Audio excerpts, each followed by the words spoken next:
Yes, and welcome back, folks, to Truth versus News. This is the second hour of the show for April 8th. We've seen how heavy the things have gotten here because truth has essentially been politicized. And when that's happened, all is lost, according to Paul Craig Roberts. And we're seeing that firsthand here. You're going to find out how personal it can get. So lead on, Jim and Michael J. Michael J. Thank you, Jim, and thank you, Don and Scott. As Scott said, he and I had an opportunity to meet with Tucker. The man really has moral courage. The man is actually head and shoulders above most people that we've seen in the media because he actually takes things personal and he internalizes his moral responsibility. And this is something that is very evident for people that listen to what he's saying. And he asks questions because I said something to him and he asked a question because he wanted to know. The thing that we're dealing with respect to this white supremacy monster that raises its head is the KKK was a part of a secret society. It was being controlled by the Jesuits, by the Democrats, by people that wanted to have the racial dialectic continue. And so the racial dialectic also uses people like Jesse Jackson and other race baiters in order to keep the tension between the races. And they are primarily part of the Democrat demonic rat party in America. What we're dealing with, though, is that America is being sifted, if you will. People that have substance, they're going to fall to the ground like the grain. There's a place where grain is winnowed.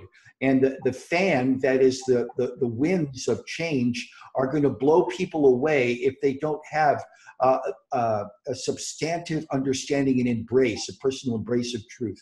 So America is being sifted like wheat right now. And people that are loving the truth realize that the truth comes from the God of truth. The truth is in our lives to actually lead us in the path of righteousness.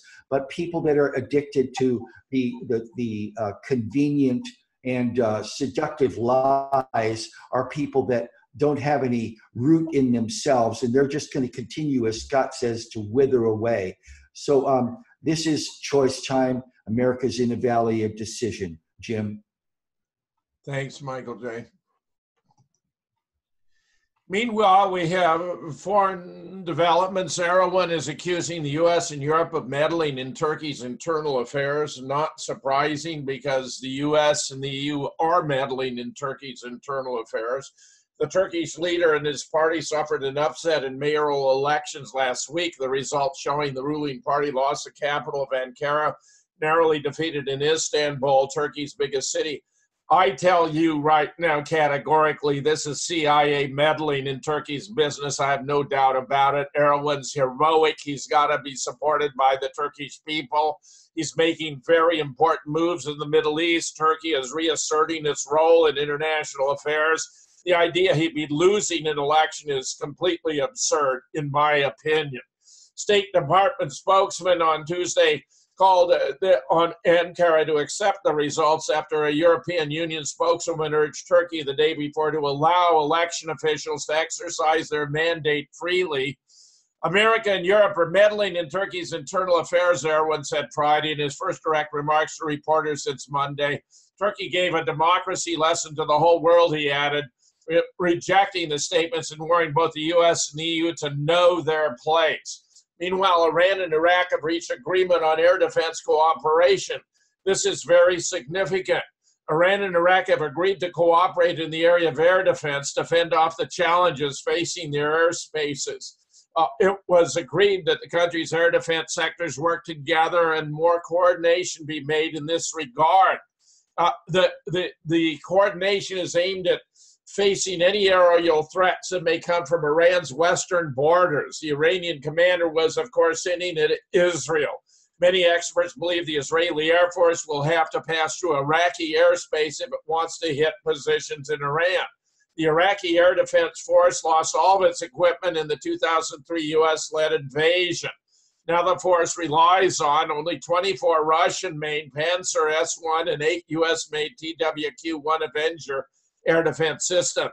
The systems don't cover Iraq airspace and can't intercept targets flying at high altitude. This explains the importance of the new agreement with Iran, which could boost the Iraqi air defense force capabilities. I have no doubt that Russia will supply the sophisticated anti-aircraft missile systems needed in Iraq to defend Iran, no doubt. In fact, many are already in Syria.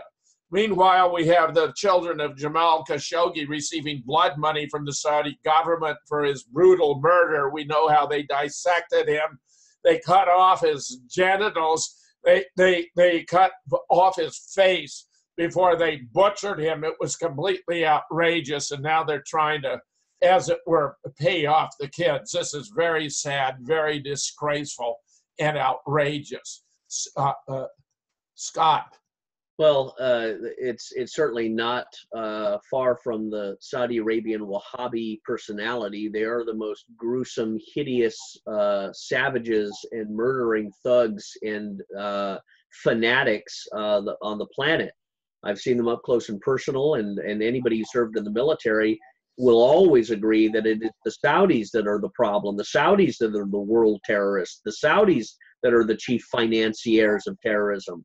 And the Saudis were financing terrorism and funneling them through the Clinton Foundation and Shell Game and Swiss bank accounts and all of that we've reported before.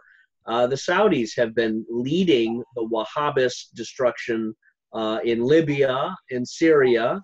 And it's astounding that the American government, is particularly President Trump, that has not completely acted and turned from that. Instead, he's sold his soul for the petrodollar pottage, if you will, and that is going to be his undoing, I think, because the Saudis have no loyalty.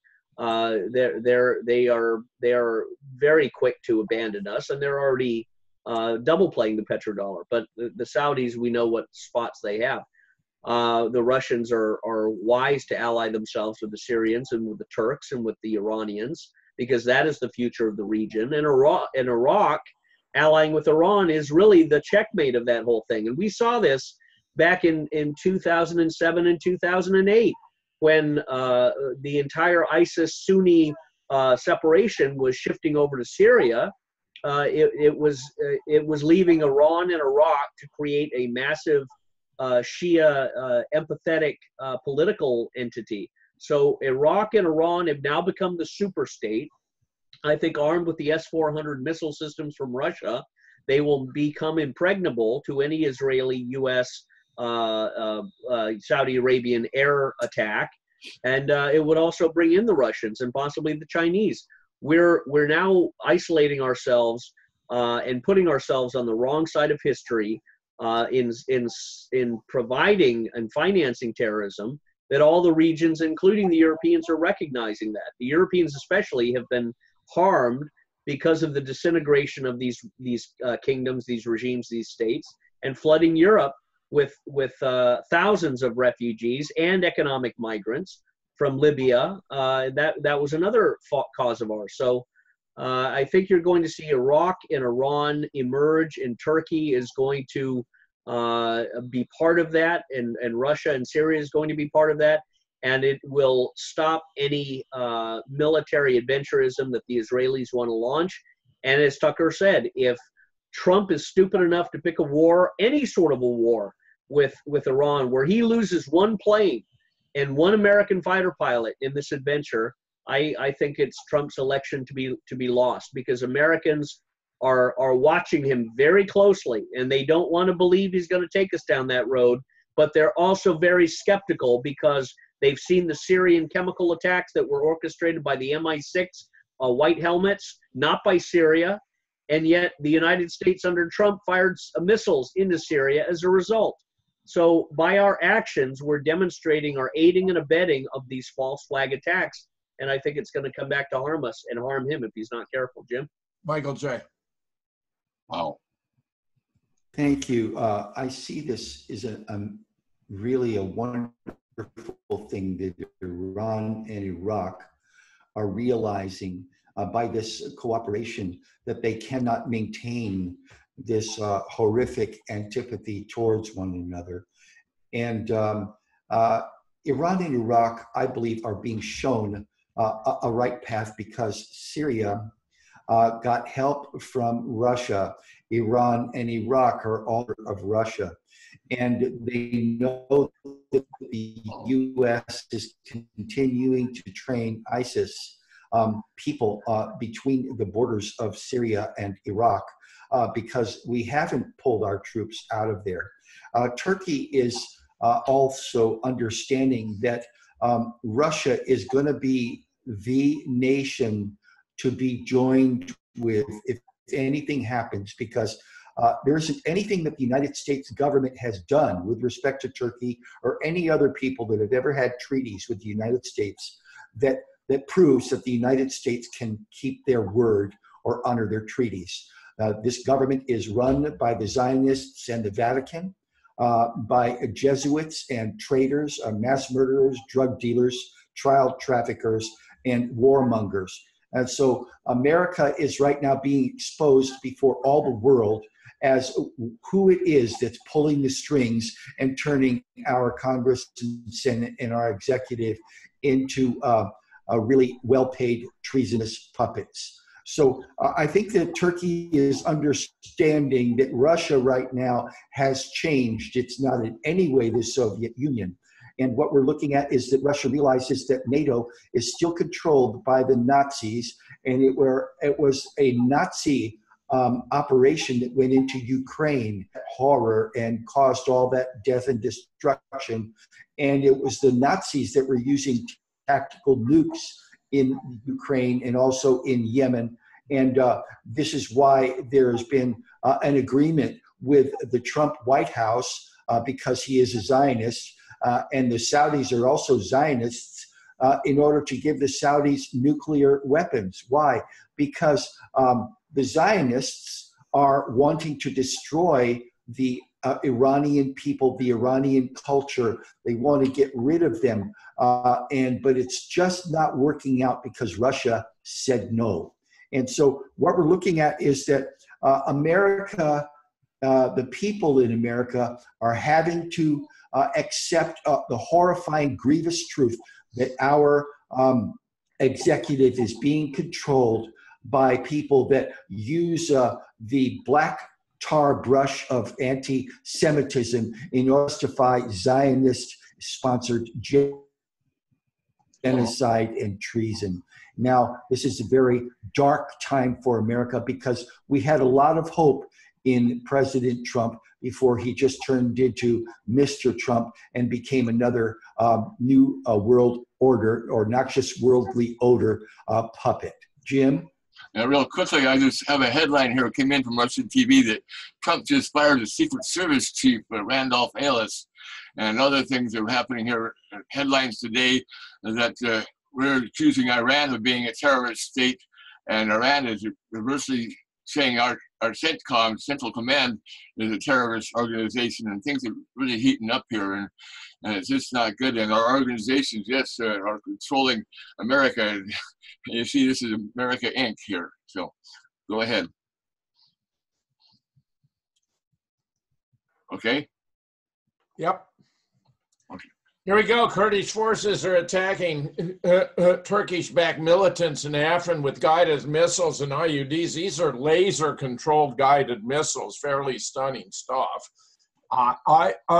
Kurdish forces targeted a position of the same Turkish-backed group with an ATGM, killing 2 militants and injuring 3 others. A sniper of the ALF also killed a militant of the Turkish-led Euphrates Shield Force in the village near the town of Mareh in the northern Aleppo countryside.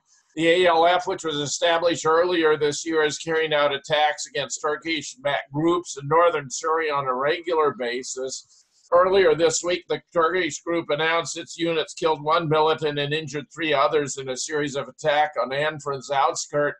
Hundreds of backed SDF fighters have joined the Syrian army. A large number of Syrian Democratic forces have joined the Syrian army.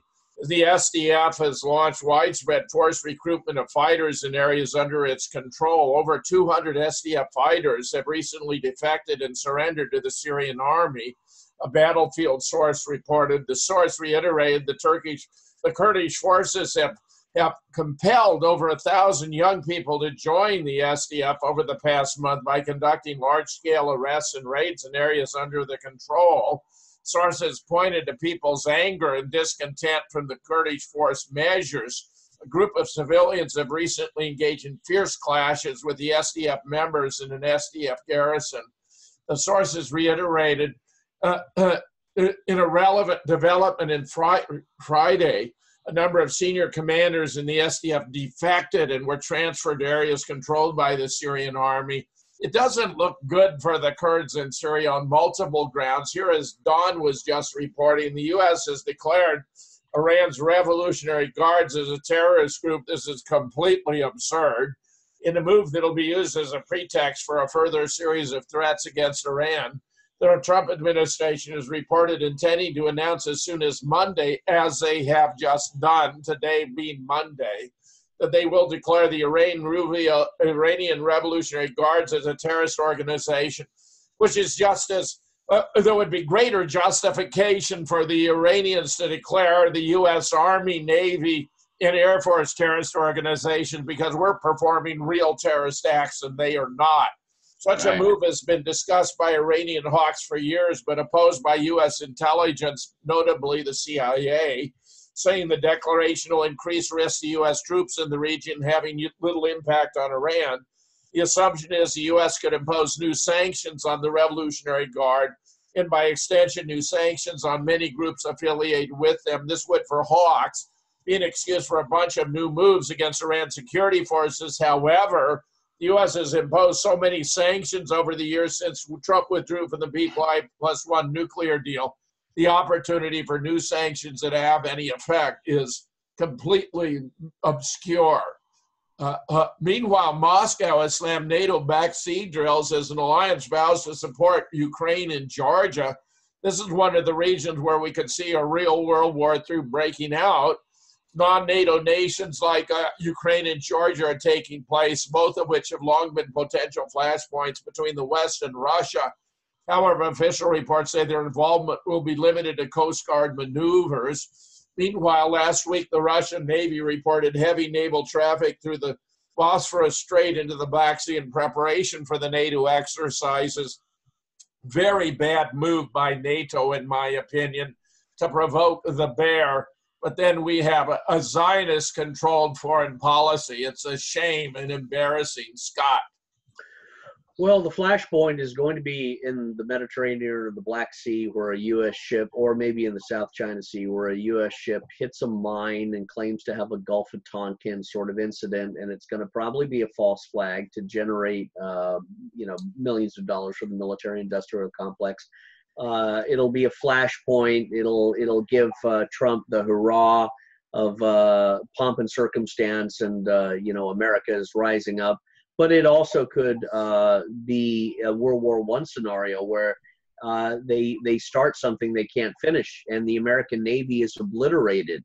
And then what would America be? Essentially an air force without a landing zone, because Europe won't side with them. Europe will not want every country targeted by Russian counter missile strikes, as the missile systems that the U.S. has put into Europe claim to do. I think we are positioning ourselves for a catastrophic domino effect fall, and it's all by our own hubris. It's by our arrogance to presume, like Pompeo and Bolton religiously worship, that America is the world's policeman, high priest, and rule maker, and yet we can pull out of any rule, any law, violate any sovereignty, pay attention to what we want, and ignore what we don't want. So we can pull ourselves out of the UN Human Rights Council because of Israel. We can make foreign policy decisions in their entirety because of Israel. And that's not an American constitutional issue. That's a foreign policy issue. I think one of the stupidest things Trump said, and I know he's limited in some of his abilities, but when he says to Las Vegas Jews, Benjamin Netanyahu is your prime minister. I mean, we've lost all sanity right there. Right. And and I understand Susan Lindauer said, look, he's grown up in New York. He's surrounded by Jews and Zionists, so it sort of rolls off of him. I understand that. I get that. But we're in a different time. We're in post 9/11 time. We're in a false flag time. We're in a time of civil war. And America and Americans are not going to continue to go down the road of George Bush, Dick Cheney, Barack Obama. I think those people are going to be hung and killed for treason eventually. And 9/11 is going to be exposed, and America is going to fracture and break up because of all of the actions that we've undertaken. Russia, Turkey, and Iran, and these countries. Syria is it's a Kurdish episode. I think it's going to be a flash in the pan. The Kurds wouldn't stand a chance against Turkey, and I think Russia would sell them out. But you're witnessing just a whole reshuffling of the Middle East. And Trump did declare the Iranian Republican Guard as a terrorist organization. So as a result, the Iranians have in fact declared U.S. Central Command, based in Qatar, as a terrorist organization. So U.S. Central Command and anybody serving in U.S. Central Command in Qatar is now recognized by Iran as a terrorist because of what we have declared the Iranian military. That's not good optics. And the next step is declaring, all military people terrorists. And in one sense, when you go around committing regime change, undermining countries, invading countries, financing mercenaries, financing overthrows, like we did in Libya, like we did in Syria, like we did in Iraq, like we did in Afghanistan, it's hard to find a defensible argument that we haven't engaged in terrorist activities, despite the fact that we've worn the uniform and sworn the oath. We have people leading the military to do unconstitutional, illegal actions that make us war criminals. We're illegally occupying Syria outside of the United Nations, outside of the U.S. Constitution. The Congress hasn't declared war, so our own Congress is in violation of the Constitution. But this is the sign, again, of the schizophrenia and the meltdown in the American political mind and the American military mind, Jim. I'll end it here. The American military that were present at 9/11, that did not speak up, that did not say the Pentagon was not attacked by a plane, but attacked by a missile. Every military person who was at the Pentagon that failed to act, that has aided and abetted this cover-up, should be shot for treason, because the military are supposed to be above all politics. They swore an oath to the American people and to the Constitution, and all of the military have failed by not standing up and boldly and fearlessly proclaiming the truth of 9/11. And that's what has led us into this quagmire that is about to take our national life. Jim? A real quick thing. Pogo, have we met the enemy, and is he yes? That's for sure. I can see that, and it's all based on fake news, and 9/11 is a real thing. It's like Scott says, this is it, boy. Go ahead. Michael J. Iran is a Persian culture that adopted the Shia form of Islam. And they have been a peaceful nation, as you've pointed out, Jim. They haven't gone to war aggressively as the aggressor since 1775. And the war that they had with Iraq was sponsored by the U.S. What we're looking at is Americans went over to Iran, to that conference that Scott has told us about, Horizons. New Horizons. And we had Marzia Hashimi on our program the other day, and it was reiterated that what happened with Scott Bennett and others that went over to Iran, and you've gone there also, Jim, is that you found out that there's a culture there that is totally misrepresented in the American media. That the culture there was a culture at peace with itself. It wasn't fractured. You didn't see oppression. You didn't see women, covered up. You saw women honored in Iran, unlike in Saudi Arabia. And what we're looking at, and by the way, that was the same kind of honor women had in Libya under Gaddafi. So what we're looking at here is that Iran is being targeted as a terrorist nation because we have a puppet in the White House. This makes me ashamed to say this, but the evidence is there. But we also see that the people of Iran were asking Scott Bennett and others, what should we think about Trump? And Scott said to them, look, Trump is just putting this deal away because it was created by Obama. And as far as we knew, that was the truth. But now we're realizing that Trump is much more than somebody who was despising the policies of a demonic rat puppet. Now Trump is actually promoting lies as part of his what would you say, legacy to the American people. He's lying to us. He's promoting, he's causing provocations. He's aligned with NATO Nazis, and he's breaking his word to the American people because he, the veneer of his Make America Great Again is rubbing off. And the American people are realizing that we've got a ringer in the White House. Jim? Yeah, and the problem is there's no viable alternative on the scene. I mean, you know. I agree with you, but, you know, I believe that a viable alternative can be raised up if the American people stand up and demand it. Jim, let me share one thing real quick. Yeah. When we had Marcia Hashimi on our radio program, she I'm said fascinated to me, by that. Tell me about it. I want to know. well, among one of the most dynamic revelations was Scott, when I was in the FBI holding in Washington, they start putting down pictures in front of me. Do you know these people? Do you know these people? Do you know these people? And one of the pictures that they put down, Scott Bennett. So they put my picture down right in front, as well as Michael Maloof and Phil Giraldi. And so that we're on the target list. So they're looking at us, and I welcome a fight. I welcome the opportunity to take everything in and slay them like Samson, 1,000 Philistines. What was your take on Marzi, her state of mind, her attitude, and all that? I'm fascinated. I thought she was very balanced. She was very cool. She was in control. She was not disheveled. She was not nervous. She was not. She wasn't under trauma anymore. I'm so pleased you had her on. I think that's just sensational. Scott, more? Scott's frozen up. Wow, that's interesting all by itself. Scott, they froze you up. Sorry, bro. Michael go back, go out and come back in. More words about Marzi, Michael J. Say a few more words about her. Well, you know, she wasn't in trauma as she was when she was first released and went back to Iran and was welcomed by Iran. But she was also letting us know that the FBI and the federal government has been targeting her family here in America and threatening them and telling them where they can go, where they can't go, what they can say, who they can talk to.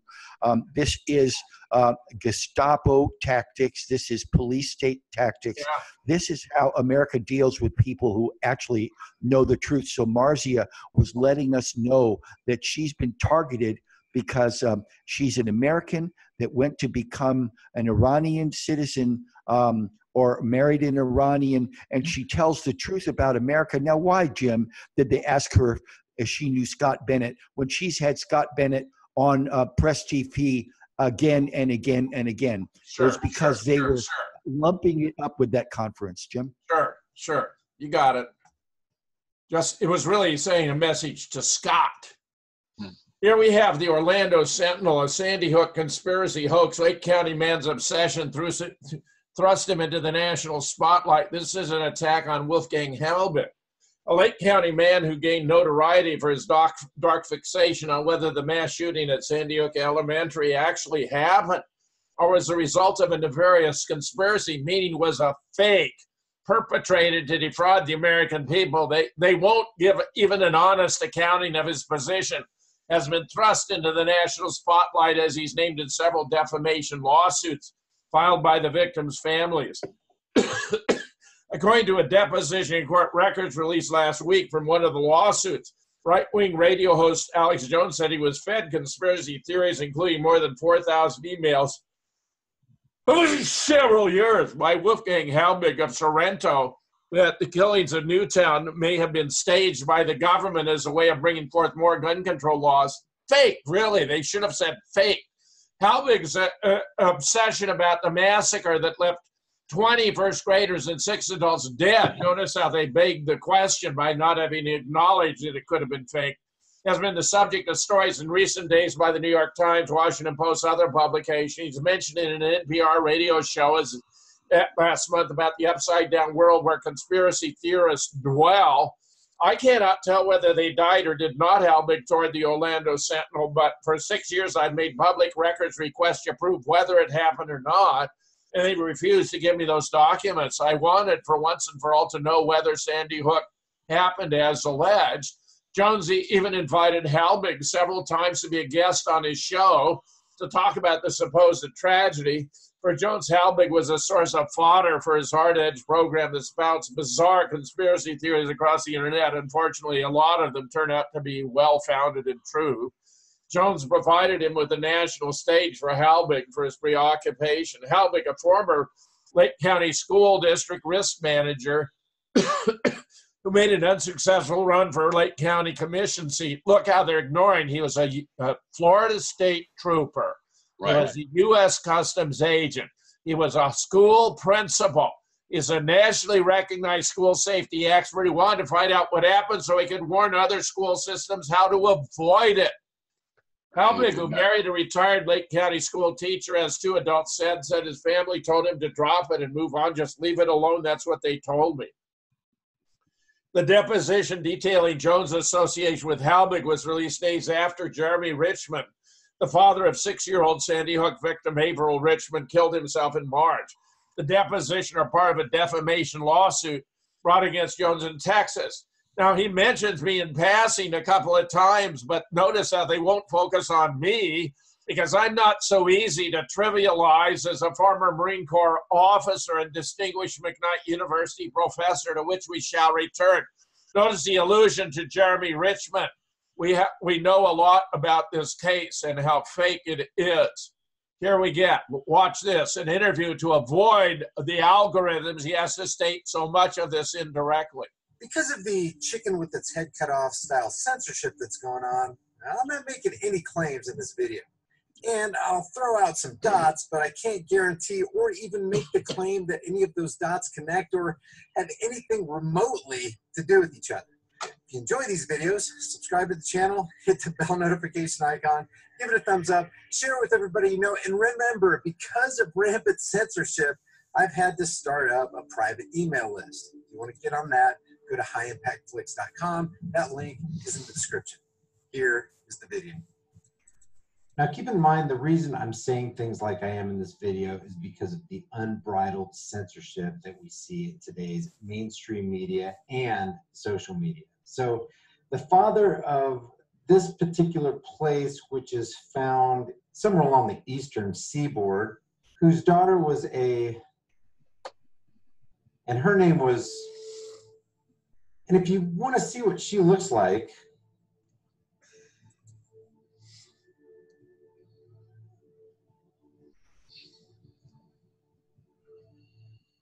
oh, sorry, that was the wrong video. This is a video from Super Bowl 47, which took place on this date right here. So this right here, let's back this up. So this person right here,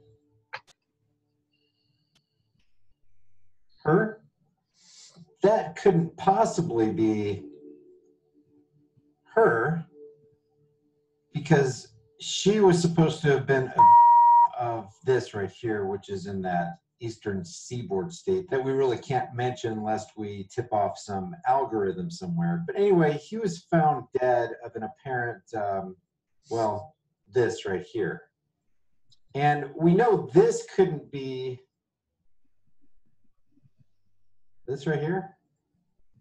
See that little thing right there? This couldn't be her because, like I said, the date of Super Bowl 47 was February 3rd, and this incident right here allegedly took place on this date right here, which is actually 51 days before this date right here, where this person right here that kind of looks like that person right there appeared. But we know this isn't this person right here. I mean, so what we got here is the dad who committed that, along with his daughter named that, and this is that person that appeared 51 days after this event right here allegedly took place.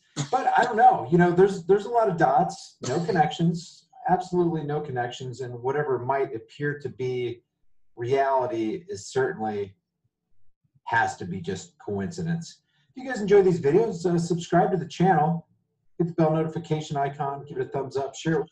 Because of the chicken with Scott. Well, Jim, before the actors and the intelligence community knocked me off the internet just now and canceled my internet, I was just coming back telling you Marcia Hashimi looked completely natural and normal, and there was no problems with her. Her family have been subjected to FBI, law enforcement, and IRS auditing. So that's the new tactics that they're employing against her family. But she said, Scott, your picture among others that were put down in front of me. And they tried to say I was recruiting Americans. And I said I was not. I was not a part of the conference. I was simply attending it. And they asked her a bunch about Monica Witt. So we'll have more to follow that in a later. Yeah, I look forward to that. But you know, on the Sandy Hook thing, I'll say this too, Jim. One of the videos that you sent of this honor group, I know we're going to get into it, but the honor group is looking at you know, people in internet sites that are exposing these frauds. My internet site, my YouTube channel was identified. This is on CNN Business. My YouTube channel is the first one the woman pulls up. She says, let's look at this guy, Army PSYOP. So CNN Business has my website being targeted in defense of these. That's right. That's right. That CNN video glorifying Lenny Posner as a great hero for the American people by taking down the bad websites. And he mentions Army PSYOP and he mentions me and all that, but they don't go into who we are because that would give us too much credibility if they actually explain who we are and what we represent. Yeah, and that's what we continue. Michael J. Michael J. Mute, Michael. Michael. Thank you. He may have been bumped off as well. I'm here. Here am I. There he is. Was the father suicided because he wouldn't continue to go along with the false flag? Isn't this an obvious question? So many people get suicided when they start telling the truth. And she wasn't even his own daughter. She wasn't even his own daughter. She was the daughter of someone else. She has a completely different name. Still, And she sang the Super Bowl. And I like to bring it back. Yes, Dawn observed. We played it last week. Of course, there's several stories I repeat because they're so important and so telling. You bet. And so also, isn't it the IRS auditing and whatever only the kind of thing that the Clinton-Obama administration does to their enemies? I mean, this is the Trump Department of Justice, right? They wouldn't do it under Trump, would they? I've said enough, Jim. No, it's all good, Michael J. It's all good. We have more along the line that Scott was observing. You know, oh, here's Allison Maynard. This is an attorney who actually wrote to the paper. Mr. Comas, you published misinformation in your article about the suit Leonard Posner brought against Wolfgang Halbig, which I hereby ask you to correct and retract. Posner did not win an injunction against Wolf. While injunctive relief is what his case sought, Posner dismissed the case voluntarily rather than submit to a court-ordered deposition. Also, while he twice asked for an injunction and restraint order while the case was pending, the court denied both motions.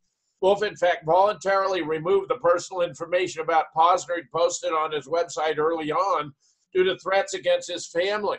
So the continued request for injunctive relief was nothing but hot air. Wolf informed the court that he was provided Posner's personal information by the Florida Attorney General by virtue of a public records request Pam Bondi's office produced to Wolf an email Posner himself had sent in which the personal information was there. So Posner himself, not Halbig, was the reason it became public. Many other things in your piece put Wolf in a false light. And the same with a snide follow-up by your associate, which appeared yesterday, indicating the Orlando Sentinel, which poses as a folksy local news outlet, is really just another Mockingbird media venue. I have prepared a letter to the New York Times to debunk their misinformation after they have decided whether to publish, and they probably won't. Since truth is anathema to them, I will send it your way and ask you to print it. The attack seemed to have ramped up with the New York Times article, seeing now 2 copycat pieces in the Orlando Sentinel, undoubtedly more elsewhere. Be advised, Sandy Hook researchers intend to respond to every false accusation. If you continue to publish lies, we'll make that fact known through our own network, which is growing by leaps and bounds. It's time for real investigation at Sandy Hook, for real journalists to come out wherever they're hiding. The fact is, this is because the lawsuit that he brought against me is not proceeding well for Leonard Posner. Here we have then further absurdities. Alex Jones' lawyer, if you want the InfoWars silence, you're scarier than he is. You probably heard by now Alex Jones plans to defend himself of charge that he defamed the families by claiming some form of psychosis. You heard wrong. You swallowed a bean, becoming the very thing you say you scorn, a dupe of a hateful, half-baked piece of misinformation. I know because I represent Alex Jones in 3 suits pending against him in Connecticut. He faces a related suit by separate counsel in Texas. He's not psychotic. He plans to defend himself on the same ground that protect those who take such joy in ridiculing him, the First Amendment. In a video deposition posted online, he said he was influenced by something like psychosis when he opined that Sandy Hook was a hoax. Jones haters seized on this hazy metaphor like starving children diving at crumbs. The Sandy Hook lawsuits allege Jones defamed the families by denying the mass shootings took place. For those of us who live in Connecticut, it's hard to take seriously the denial of a reality you lived through. That means the attorney has deluded himself. Very sad. I have a whole story about the other attorney where Alex Jones and Robert Barnes blow it big time with absurd deposition bereft of available evidence I had put in the files of their lawsuit in Connecticut. It's already there. This is the absurd CNN business where they attack Scott in passing and me, but don't go on to address who we are. We've already proven they faked the kids at Sandy Hook, that Noah Posner was a fiction. This is in the lawsuit in the files where I filed the amicus curiae brief in Connecticut. Here you see Noah Posner turned into Michael Wagner. All Alex Jones would have to be is put this GIF on his television program and the whole country would swoon. They'd be dumbfounded how they'd been deceived. And Alex Jones won't do that. That speaks volumes about Alex Jones because we've already proven the whole thing was an elaborate sham. We've even proven Mona Alexis Presley that they faked that passport. That's a federal law violated there. Look at the photograph. It's the wrong type of photograph. It's got the wrong positioning, the wrong side. They fake a federal passport to try to bolster the claim that Noah Posner was a real person and not a fake. This is embarrassingly bad. Scott, comments before we proceed to what I think will be our final round. Well, lies are death. And when those people and those organizations try to feed us lies, we are rejecting it. And Alex Jones and all of the others who have been scrutinizing Sandy Hook and these other events are doing it out of self-preservation, doing it out of a rejection of lies, rejection of death, and seeking the truth. You shall know the truth, and the truth shall set you free. Truth is life, and lies are death. And we need to become spiritually cognizant of this fact to give us really the underpinning that it is not just simply a difference of opinion or a pastime. We are actively rejecting lies because they destroy us. They destroy our culture, destroy our country. Look at the lie of 9/11. The greatest dirty bomb that has ever hit this country was the 9/11 lie that has infected us with the radiotoxicity of this endless fear and juggernaut of terrorism that we've waged upon every country from Libya to Syria to Iraq and Afghanistan. That is the product of lies. That is the psychological psychosis, the toxic poisoning that comes from lies. And Sandy Hook are more lies trying to be fed into our system, into our bloodstream. for that reason, people need to become very virulent and tough and rejecting of that. And Alex Jones needs to simply say, I'm rejecting lies and I'm scrutinizing and trying to find the truth. He's part of it, Scott. It's obvious at this point he's got it. When I can put the proof right in his lawsuit and he and his lawyer don't even look at it, when I enter as an amicus curiae friend of the brief and they don't even use it, you know it's completely scandalous. Michael J. I'll speak from personal experience. I did a film with Alex Jones in the Oak Knoll Naval Hospital. Back in 1991, we were concerned because the Marines had landed in Alameda, California, and did a military convoy from Alameda over to the Oakland Hills. And they set up a semi-concentration camp processing area with NBC examinations, with stripping people and putting them in clothes, separating the men and the women and the children. There was concertina wire. There were demonstrations of different kind of weapon systems to be used in cities. This was in 1999. And the reality is my personal experience with Alex Jones was after that, he facilitated helping somebody shut down a competing Patriot radio station, and when I confronted him, he actually hung up on me on the air, and I knew he knew who I was because he knew I was going to tell the truth, and he shut it down. So my experience with Alex Jones is he also betrayed a friend of mine by accusing him of being anti-Semitic and shut him down also. The man does not tell the truth. He's a sensationalist, but essentially I see him as controlled opposition and a Zionist agent working for the deep state FBI. I think you got it right. I think you got it right, Michael J. You guys are great. Well, we've exposed Lenny Posner's Honor Network. It's cyber terrorism. He and his group have actually taken down over 10,000 content items from the internet, where one of my Sandy Hook videos would count as one item. He claims he founded the Honor Network after Sandy Hook, but that was, of course, in 2012. He actually obtained the domain name for Honor in 2005, 7 years before. It actually stands for Hands-On Network Resources. It had nothing to do with Sandy Hook. The guy's a cyber terrorist working for the deep state. Meanwhile, they're holding off and attacking me. They don't want the public to even know about me. They won't mention me or my name because how do you discredit as a distinguished McKnight University professor? My God, that ain't an easy task. So what did they try? They got this guy, Mike Lewis, who says, Professor Fetzer, I'm offering $20,000 toward your legal fees if you're able to finally prove you served in the Marines. Please see. And I say, sure.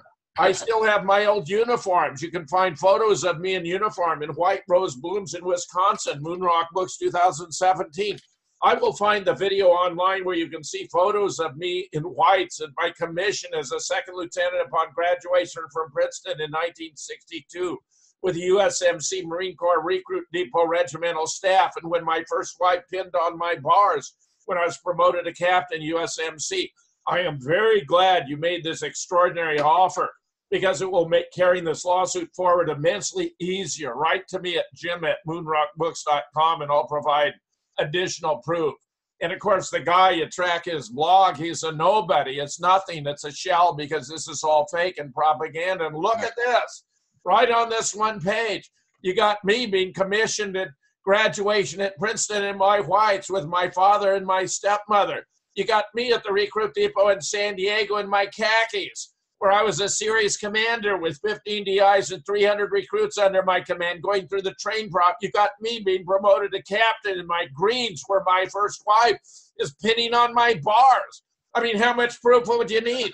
This is all phony, total, complete rubbish and nonsense, but that's all they have to work with. You can even find there's a whole book about me and Kevin Barrett, White Rose Blooms in Wisconsin. If they were serious, they'd do the research. They'd know what they're talking about. But of course, they're not serious. They're not doing the research. Meanwhile, we've had the development of a judge declaring in California gun law unconstitutional in its entirety, which is a good thing. Second Amendment supporters scored an enormous win over gun-grabbing Sacramento when U.S. District Judge Roger Benitez ruled a new law banning high-capacity gun magazines was unconstitutional in its entirety. It'll forbid the California Attorney General from enforcing a 2016 prohibition on magazines of more than 10 bullets. Individual liberty and freedom, said the judge, are not outmoded concepts. This decision is a freedom calculus decided long ago by colonists who cherished individual freedom more than subservient security to a British ruler. The freedom they fought for was not free of cost then, and it's not free of cost now. In a statement, the NRA praised the judge for his wise ruling. Besides relying on the Second Amendment to invalidate the California law, he took issue with the state's claim that high-capacity magazines serve little purpose in a self-defense scenario.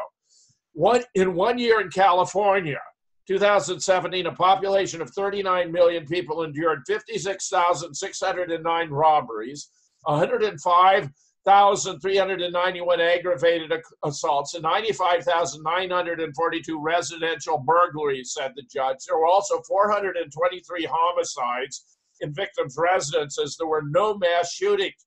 Nationally, get this, the first study to assess the prevalence of defensive gun use estimated there were 2.2 to 2.5 million defensive gun uses by civilians each year. Of those, 340,000 to 400,000 defensive gun uses were situations where defenders believed they had almost certainly saved a life by using the gun. Citizens often use a gun to defend against criminal attacks. The state, he ruled, was trying to deprive the citizens of California of the God-given right to appropriate self-defense. Instead, the California law emboldens criminals who have no need to abide by restrictions on magazine size. This leaves gun owners and assault victims at a distinct disadvantage, even if they had the forethought and training to prepare for such a scenario by purchasing an effective weapon. A magazine is an essential mechanical part of a firearm, said the judge. The size limit directly impairs one's ability to defend oneself. Neither magazines, nor rounds of ammunition, nor triggers, nor barrels are specifically mentioned in the Second Amendment. Neither are they mentioned in Heller, but without a right to keep and bear triggers or barrels or ammunition in the magazines that hold ammunition, the Second Amendment would be meaningless. We also have a free thought project showing that Trump took the national television and betrayed his oath to the Constitution when he famously said, take the guns first and go through due process second in February of 2018. I was ashamed when he said that. It caused me to question his integrity and dedication to the Constitution. It's very, very embarrassing. Under the 5th and 14th Amendment, due process clauses are in place to act as a safeguard from arbitrary denial of life, liberty, or property by the government outside of the sanction of law. In spite of what officials and the media claim, when a person is stripped of their constitutional rights, even temporarily, without being even given a chance to make their own case, based on what may be entirely arbitrary accusations, this is a removal of due process. This is what is happening in Colorado and other states where they're passing red flag laws where unchallenged statements made by a petitioner are sufficient for law enforcement to enter a person's home and confiscate their private property. Moreover, the overwhelming majority of elected sheriffs in the state, 50 of 62, have been outspoken against this measure. According to Weld County Sheriff Steve Reams, the law also puts cops in danger because they're showing up unannounced to steal people's guns despite no crime having been committed. They may find themselves being shot. It's all these red flag laws are going on all over the country. Lindsey Graham has absurdly declared his desire to move forward with them, with one of the most corrupt members of the Senate from Connecticut. Completely outrageous. Here's the murder distribution compared with the electoral map that shows it's in areas controlled by the Democrats where they have stringent gun control laws that the highest percentage of homicides is taking place. This is happening thanks to the Democrats who now want to take our guns away and turn the whole country into a free fire zone where no American can defend himself. This is an obscenity. No one should vote for any candidate who promotes gun control. It's anathema to the well-being of the American people, not to mention a gross violation of the Constitution of the United States. And what else do we have happening? A schoolboy's in custody in Christchurch on a terror charge. Why? Because he shared a video that shows the whole thing was staged. It was absurd. He appeared in court last week on charge of distributing footage from one of the mosque shootings. The government rag interviewed me about the shooting about Sandy Hook, Pittsburgh, and New Zealand.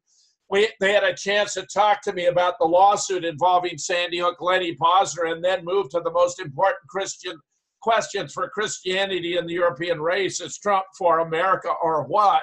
What's the meaning of all the shooting hoaxes? I, meanwhile, had the opportunity to do a debate with Max Egan, who many regard as a truth teller, but he thinks the New Zealand shooting was real. It was quite a revelation. He cited 4 different claims, he said, showed the reality. They were very obscure points. I couldn't see the truth of any of them. I subsequently did an interview with Greg Hallett about his review of the interview, my debate with Max Egan, and he confirmed all 4 of the claims made by Max Egan were false. None of them was defensible. Now we have arrived at Sandy Hook crunch time. Alex Jones has whipped out, they want to take our guns. I need your help now. Not for my lawsuit, I can handle that easily, but because I'm bringing a counterclaim against Lenny Pozner. I want to destroy his honor network and this corrosion of the freedom of the press. Halbig has published photographs of Sandy Hook kids. They're alive and well. None of this was real. Remember, Eric Swalwell's comments are so reckless in part because we had 19 democides during the 20th century that involved the slaughter of whole civilizations. Each of those democides was preceded by gun confiscation. We cannot let America become number 20. As I've said before, when they come for our guns, the time has come to use them. If you want to take down the deep state, if you care about the Second Amendment, if you know that we are fighting the good fight for all Americans, this is one battle that we cannot afford to lose. Support us. If Lenny withdraws his complaint and our counter-complaint is unsuccessful, we will cease accepting donations. 100% of any money donated to the Moonrock Books Legal Defense Fund is used exclusively for these lawsuits. Go to moonrockbooks.com and click on the donate button at the upper right. Any amount from $5 to $10 to $20 can make a difference. If all of Jim Fetzer's Twitter followers alone contributed $10 enough, that would probably do it. And thanks for standing up for America. Scott. Well, we stand with you, Jim, of course, and we will stand with you as expert witnesses in any capacity that lets the truth be shouted and shown. And the truth of all of these events, especially the most recent New Zealand shooting, I think we have proven with absolute fact that the New Zealand shooting video was a false video. There is now a claim that people may have died or been killed. Well, that's a separate issue.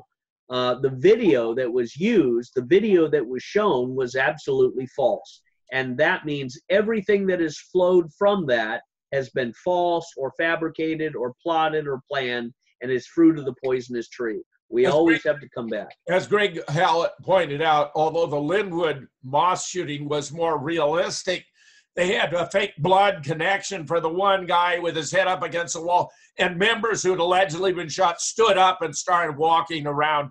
Michael J., I'd love to get your further comments, but I know we're out of time. Don, that's right. Don, the floor is yours. Oh, I'm so sorry that time goes by so fast and you have so much to say that we can't get it all in. This was a real good show, folks. Yes, everybody, this is Truth versus News for April 8th. I mean, we're down to cases here and you can see the line is drawn. And I think we're standing on the side of truth instead of such fake news. Yeah, so thank you so much for watching.